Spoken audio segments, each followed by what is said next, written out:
Okay, well, I think we're going to get started, and I want to welcome our speaker this month. It's Lily Calderwood. Many of you are familiar or know Lily because she used to work with hops both in Vermont and New York, and she recently joined the University of Maine Cooperative Extension working on wild blueberries, but we wrangled her into speaking, probably not the last time, but at least one last time. And she's going to talk with us today about harvest timing. And I imagine many of you have either started harvest or getting ready to harvest your hops. At the UVM hop yard, we started harvesting Cascades on Friday. And so it's a good time to bring up this topic. And remember, if you have questions, you can type them into the chat box or into the Q&A box, and we will answer those at the end of the session. So Lily, I'm going to turn it over to you. Hello, everybody. As Heather said, I'm now at the University of Maine and happy to talk about hops. I had to kind of remember all this stuff. No, I'm just kidding. I could never forget it. So who thinks they know when to harvest their hops on time? And that's kind of a rhetorical question. If you want to type into the chat box, that's great. In general, I feel like a lot of hop growers in the Northeast do not know when the best time is to harvest their crop. And that's really just a lack of experience. I think it takes so long to learn how to do this. And hop harvest timing is dependent on so many different factors that there's a reason why it's difficult. So I was curious when people had started harvesting. I know a few people, so Heather said at the UVM farm in northern Vermont, they were harvesting Cascade last week, and the Latoiles in Massachusetts started harvesting their Cascade last week. So Cascade is usually one of the first ones to come down. If you want to type in other varieties that you've started harvesting, that's helpful. So I just wanted to start by showing you or just explaining again that hops are different based on where they grow. And the flavor profiles that you're going to get from hops grown in different locations is dependent on how they were grown, the management practices that went into it, the soil they're on, and really the environment they grow in. So this is a graph of Cascade grown in the US, whereas this is a picture of Cascade grown in Australia. So very different flavor profile. And then this is a Cascade grown in the UK. So it just shows, you know, this was a study done in the Pacific Northwest of the US, and just shows that these flavor profiles are different. You do get different brewing qualities from different locations. So these training dates and harvest dates are two factors that go into hop harvest timing, but both of these things are variety dependent and they're regionally specific. So we would really encourage you to start collecting your own data on your own farm, because there are so many factors that determine hop harvest timing. So these are 5 things that you could start collecting yourself to keep, you know, record of how your hops develop on your farm. So the first one is what variety. So for every variety, you would want to keep track of the training date, fertilizer rate, and when you applied that fertilizer, hop harvest date, and what quality measures you get out of it. So that would be alpha and beta acids. Wanted to show you this as a comparison to what we've seen in Vermont. So this is a kind of busy graph of hop harvest timing in the Pacific Northwest. And so on the x-axis, you can see all these different varieties. And then along the bottom, we have different harvest dates. And I just wanted you to take note that there is this real range of when the varieties are harvested based on location. So the green, blue, and orange are different locations. It does vary. And when this was done in Vermont by Heather's team, she really found a similar thing, but we have all these varieties and they're harvested on different dates depending on the year. And so every year, the hops are going to be ready on a different date, generally due to weather conditions, water availability, and any management practices that you may have changed. One other point I would like to focus on here is that I think we could do a better job of harnessing or tightening up the harvest window for each variety here in the Northeast. And so in 2015, we had certain varieties that really spread, actually 2015 harvest went from August 24th to September 17th for certain varieties. But I think that could really be tightened up for individuals.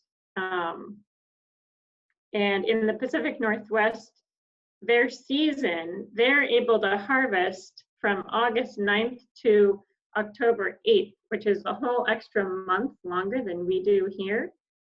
And part of the reason for that is that we want to get this harvest over with here. We have smaller farms and people are literally tired of harvesting hops. But also we have a wet fall that comes here, which they don't necessarily have in the Pacific Northwest.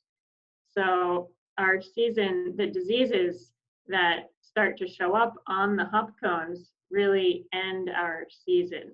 So we kind of need to hurry up and get them out of the field before the end of September when it gets more moist.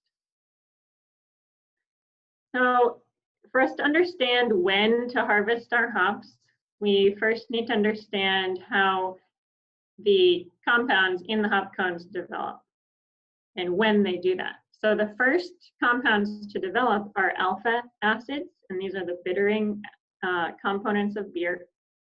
Then the second group are beta acids that are the aromatic qualities to beer. And these two groups of compounds are complex, but they do generally start to develop at the same time.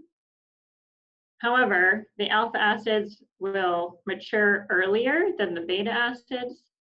So, and the essential oils will mature after the beta acids. So when you have these hop cones in the field, you really want to give enough time for all of these components to develop.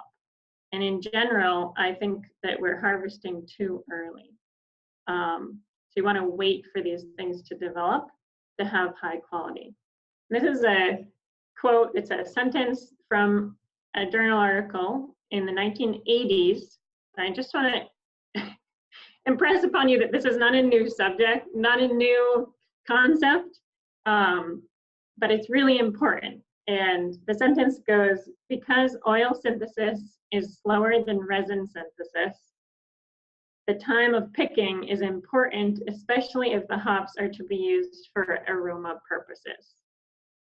And these days, the beers that are most popular are the New England IPAs. So what should we be making in the Northeast? We should be making New England IPAs, and they are very aroma forward. They have these aromatic qualities that are really coming from the beta acids that develop later in hop cone maturity.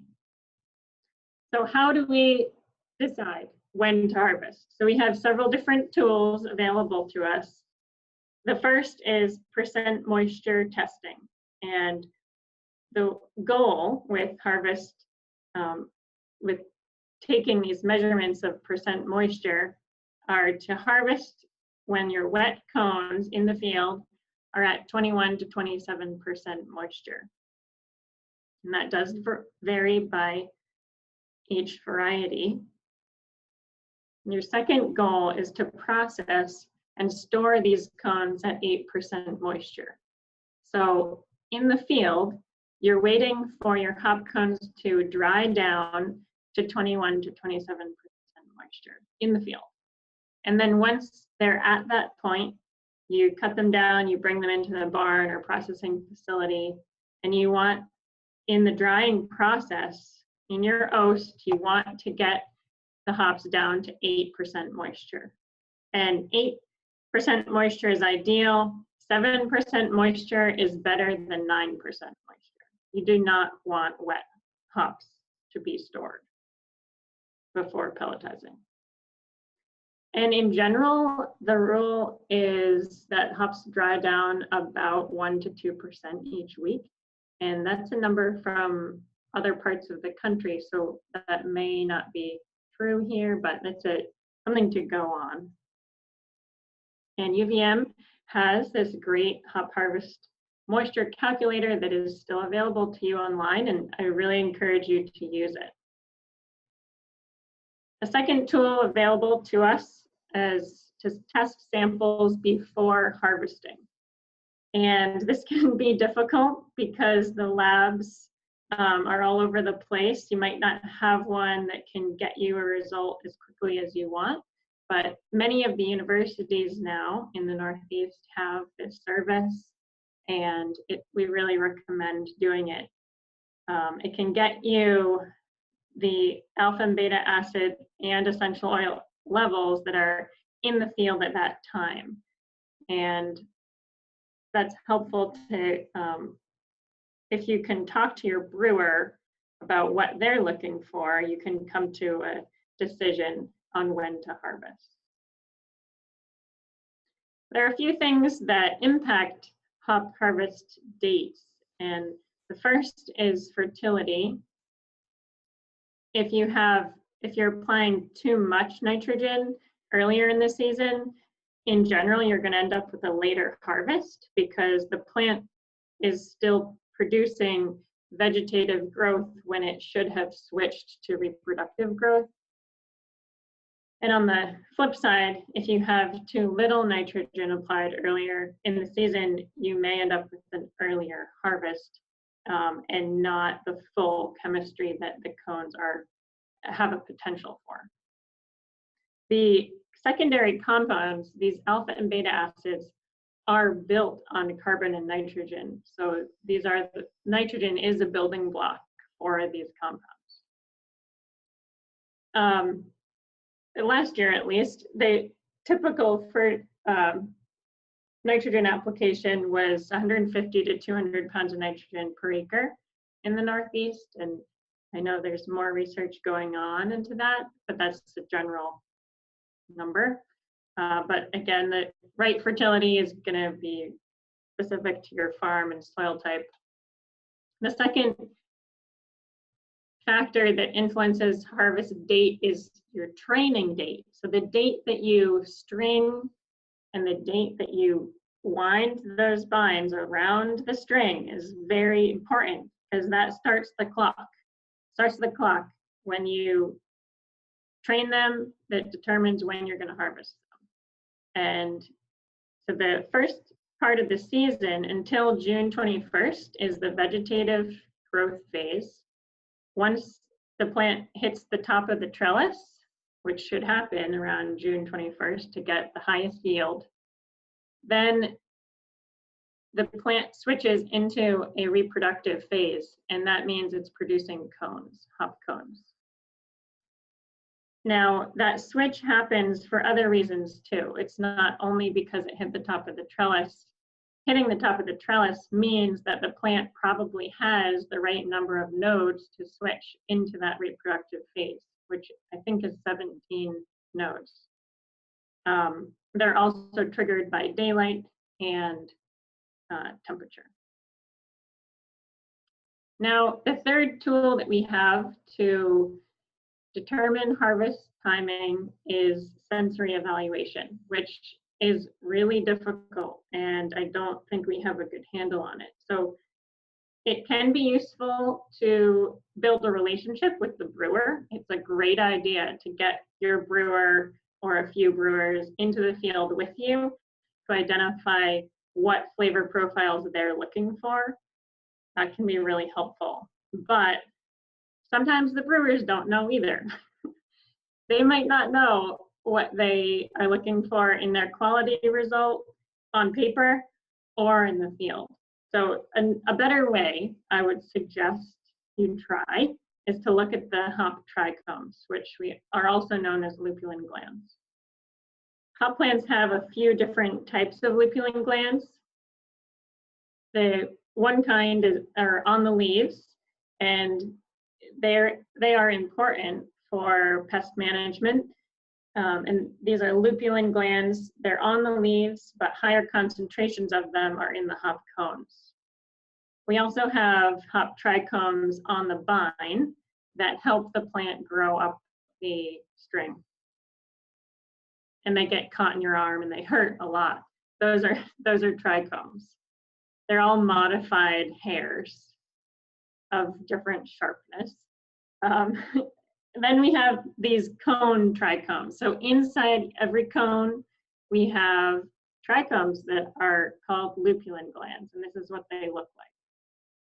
They are kind of an acorn shape, as you can see here, and in the dried hop cone, they kind of come out. They fall right out of the cone. So that would be an example of a cone that's too dry, if you have lupulin coming out.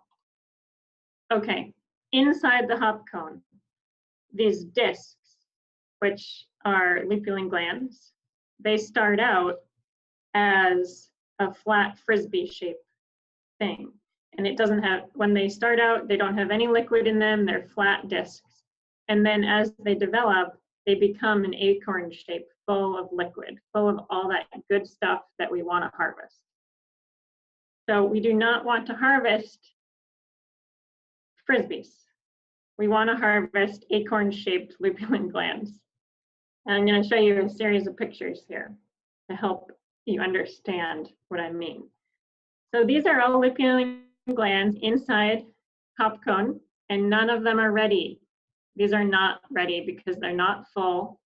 They are starting to fill up, and you can see they've got kind of half of their acorn formed, and they're going to continue to fill up. Another thing to notice is that they are not gold in color yet. They're still a light yellow pale. Same thing here. We have some that have filled all the way, but they're not gold yet. And we have others that have not filled. In this picture, this is Chinook that would be too early to harvest.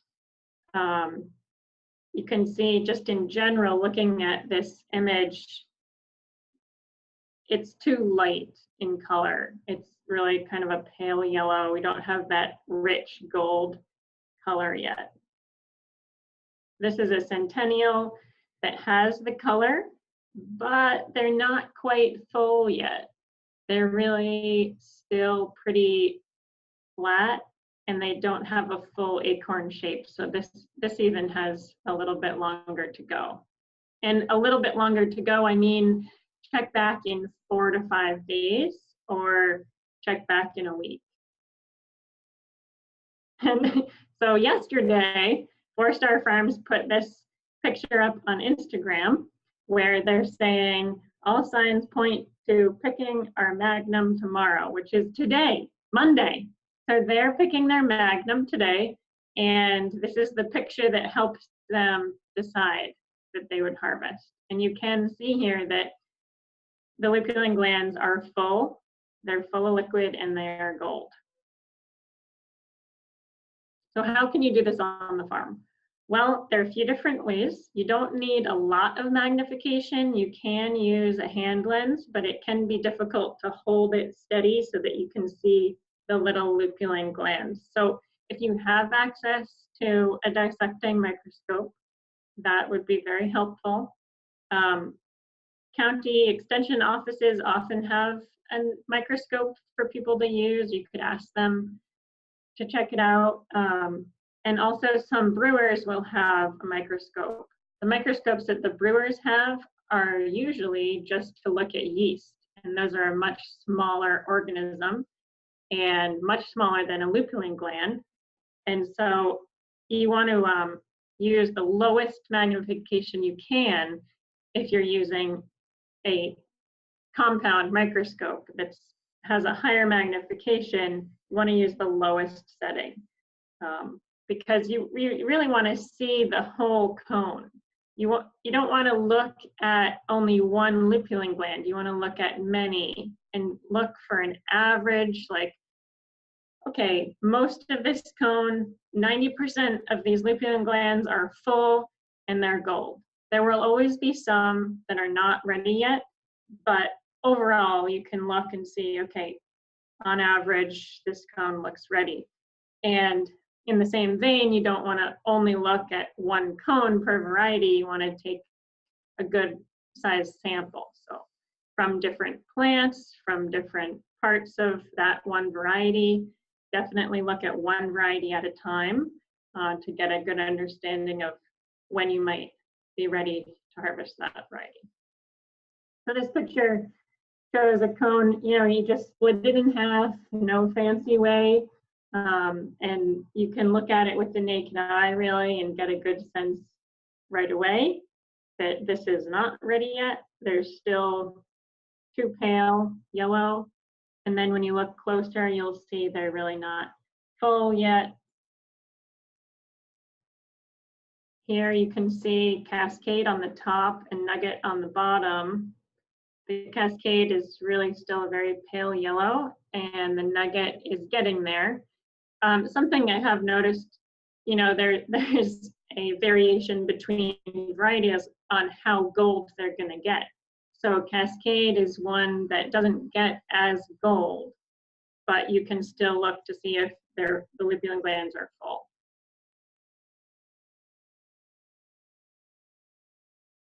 This is interesting on the diseased cones. Like this cone probably has fusarium cone tip blight, and the lupulin glands that are in the diseased part look like they're ready. They're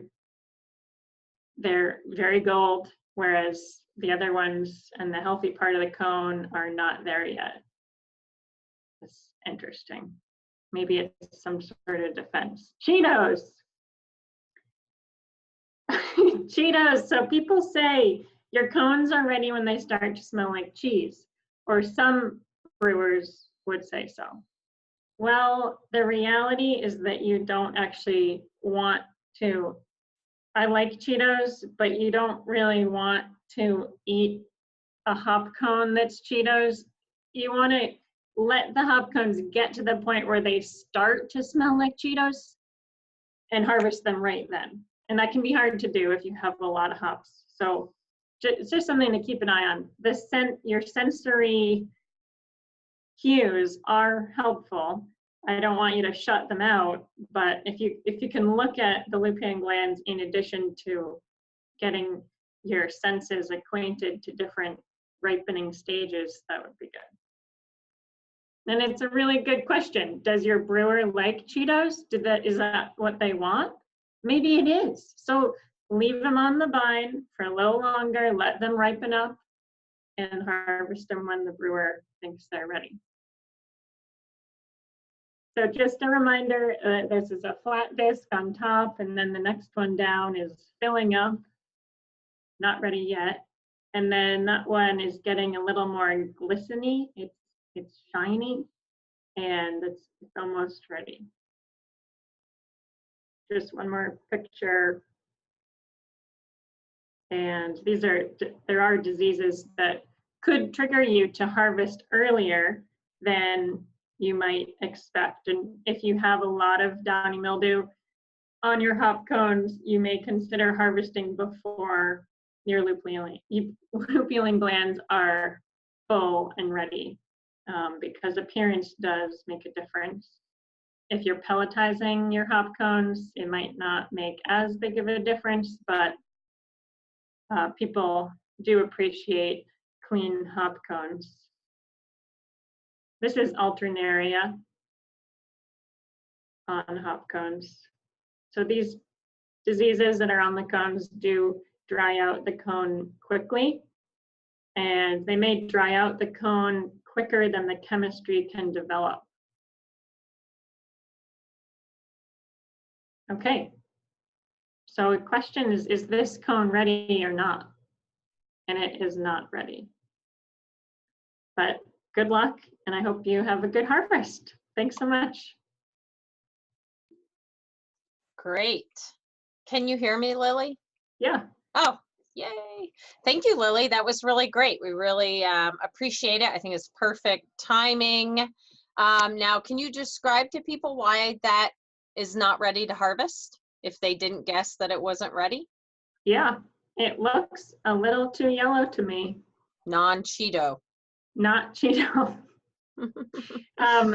You know, and so before they're ready, they are clear, and you wouldn't really see them.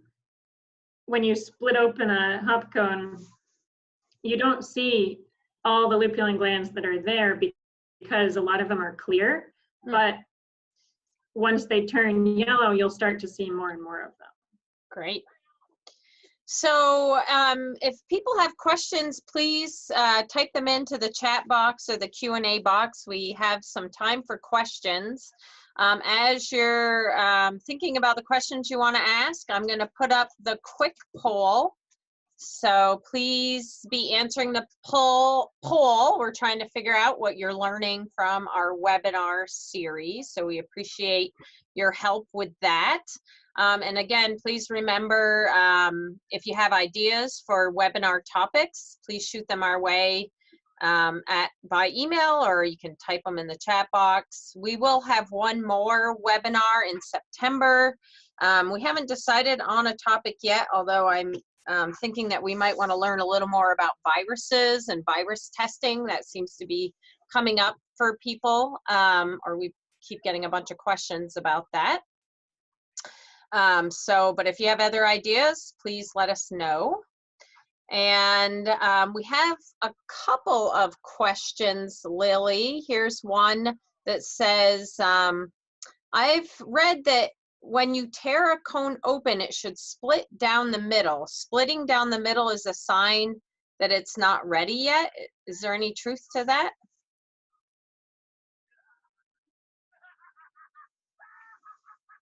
Oh, you're muted, Lily. Yeah. Yeah, I think that's a good statement. When they split, it was when you split it straight down the middle, they're not ready. Right. Yeah, I mean, I would look at the lupulin glands first, and if you feel like they are splitting perfectly, then they probably aren't ready, because you want them to kind of crumble apart. If they're drying down, so a cone that's splitting straight down is an indication that it hasn't dried down enough. Great. And what about when you break the cone open? Is there a snap sound? Should there be a snap sound? There can be. I don't really like the baby rattle idea, but I like to look at something and have kind of a gradient of when it might be ready by looking at it, rather than a snap. They can snap. They can start snapping when they start to dry down. Yeah. Okay. I think you already answered this one, but what power scope do you need to see the glands? Yeah, 10x. So that's a pretty low power. You can use a hand lens too. Great. Do you know any good places to get a used cheap microscope? Good question. Maybe on Craigslist. I just made that one up. I didn't make it up, but people have asked, so yeah. I didn't know if you knew of any place. Yeah, I mean, old science departments, I don't know. Good Yeah. question. Yeah. Any more questions? We don't have a lot of questions. I think Lily was pretty clear with her presentation. Any other questions from folks? Somebody said here that they might suggest a macro easy lens that goes on your phone. Ah, I didn't even think about that. Oh, right. And Cool. allows you to take pictures similar to what you see under the scope. That is a great suggestion. I hadn't even thought about that. Good point. I know Yeah. Chris Callahan had tried something like that, I think. So he might have a good name for an app if you have to get an app to do that. Yeah. Interesting. Lily, anything else you want to share with our audience? No? I think what's really hard for the farmers is to wait, because you see some weather coming and you don't want to leave your plants out in that weather, but it might be the best thing you can do for the quality of your cones. So just hang in there, try to wait as long as you can, but if you have to get them down, go for it. Yeah, I think with every crop, it seems like there's always this fine line between yield, quality. Yeah, so I think people have to use some, intuition and common sense as well. If you wait too long, and we've seen this with certain varieties, Centennial being one, they seem to be very susceptible to cone blights, and these cone diseases. And so, you're going to have to make a call if you pull them out of the field or if you wait longer, especially when you start to see the cone blights come in. So Definitely. Anyway, yeah. And what else is helpful, if you do have to harvest on the earlier side, just make sure you send out a cone sample to one of the labs so that you have a test result to show the brewers so that you can sell those hops. Now, just Scott was suggesting we ask about any other harvest questions in general, in case people have other questions they're wondering about, or any other questions that are not necessarily related to Lily's presentation. Oh, here comes another one. When you dry down to 8% moisture, how do you store till you have enough to package? Well, I think go ahead, Lily. No, it's tough. So often in our humid climate too, when you put the cones into some sort of vessel when they're waiting to have enough for a full bale or whatever, they will absorb humidity from the air. So if you can put them in a place that's dry as possible, that will help. But yeah, dry and cool and no light is probably, I mean, cool is important too, but room temperature will work. I mean, we have found that hops stored at room temperature can, fare okay as long as there's not a lot of sunlight. But yeah, that is a tough one. Anything else from folks? Scott, I'm not sure if you had anything you wanted to add.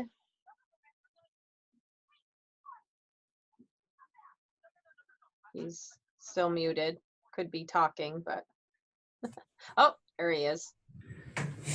Yeah, I was muted, sorry. Robin Brill asked about UVM's testing. I know we do some testing. Do you want to give them a little bit more information about the services that are provided through? Yeah, so we are still operating the hop testing lab. We do the basic analysis, alpha, beta acids, and HSI. We don't have the ability to do the oil analysis at this time, but the lab is open, and I'll try to post a link, or maybe Susan can, to the entry forms that you need to send in with your hops. But we do require the samples to be dry We are looking for about 100 grams of sample to do the analysis, and the turnover is 5 to 7 days at the longest. So I do know that Alpha Analytics did close their doors to public testing. So people are looking for other labs. And there is another lab, I think, in Michigan and Virginia as well. So there are other labs to do testing at. Somebody was asking if we'll do more testing in the future. That's to be determined. We're sort of having these conversations right now. Our testing lab doesn't receive a lot of samples, so it's hard to justify increasing the types of analysis we do. Oh, you already have that on there. There we go. So we'll see. But I know that Advanced Analyticals does oil analysis. Yeah. Yep. So great. Lily, you mentioned alternaria and downy mildew. There was a question on our most recent Go Scout about late cone diseases and how to tell them apart. Do you have any guidance, wisdom to share about any of the cone diseases, including those that you mentioned already?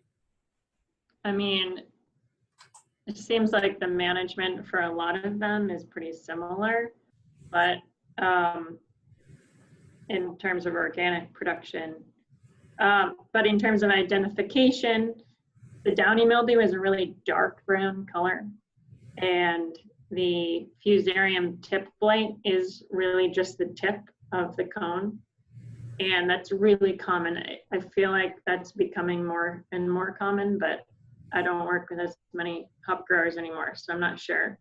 And then the alternaria is really one bract at a time that's brown. It can turn into the whole thing, and it can also look like somebody scratched it, and where the scratch marks were, there's brown. There's some really good images in the hop IPM guide. Yeah. That fusarium tip blight is most common in poorly draining soils, spots of clay, and where water pools. So it's just like, please don't plant hops in those locations.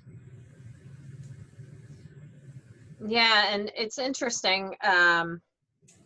You know, fusarium's pretty ubiquitous, so when it has the conditions that it likes, it'll be, you know, far worse. And it does seem like certain varieties are more susceptible than others too. So,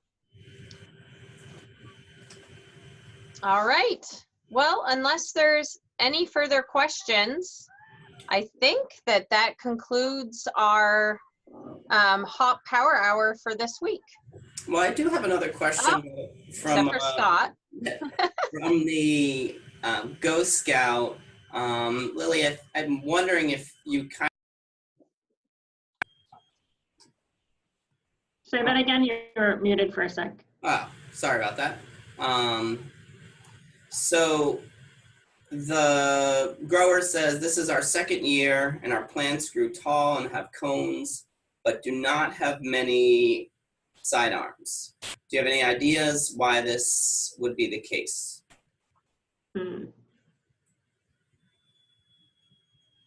Have they been applying fertilizer? Unfortunately, I don't have any more information. Oh no, but if I would say, so side arm development, I think, would be related to having enough NPK. And side arm development is related to one nutrient in particular, but I'd have to look it up. Heather, do you know? I think it's potassium. Yeah, I mean, we've actually gotten a lot of reports this year of people that had very poor sidearm development. So I wonder if it's you know, some kind of seasonal weather impact. You know, we did have an extremely cool spring, even though now it's been the hottest kind of summer on record for many of us. It started off very, very cool. I don't know if it was I think it was our first power hour when Julian Vien was saying how far behind the hops were at that time. And that was like the end of May. You know, things turned around in June and July and got really hot, and for a lot of people, really, really dry. So I don't know if it was that really cool spring that kind of led to many of the varieties. It seems the feedback I was getting too were on the shorter season varieties, and I don't know what variety that person had talked about having shorter sidearms. So it really could have been more of a seasonal impact. Yeah. You know, we also know, right, that if training, if people are training bull shoots, you see a very similar issue with short sidearms. I did check with the folks about that. They were more seasoned growers that were not training bull shoots on accident. So I think it might have had something to do a bit with that early season cool weather. But you know, again, Definitely. I'm not sure. Yeah, and I just put this slide up because I thought of it because I mentioned training, and when the time that you train is really important for the crop development. And so, yeah, because it was a cooler season, it could have just been too late for some of those shorter season varieties. But training is a complicated subject. Yeah, so it's hard to say.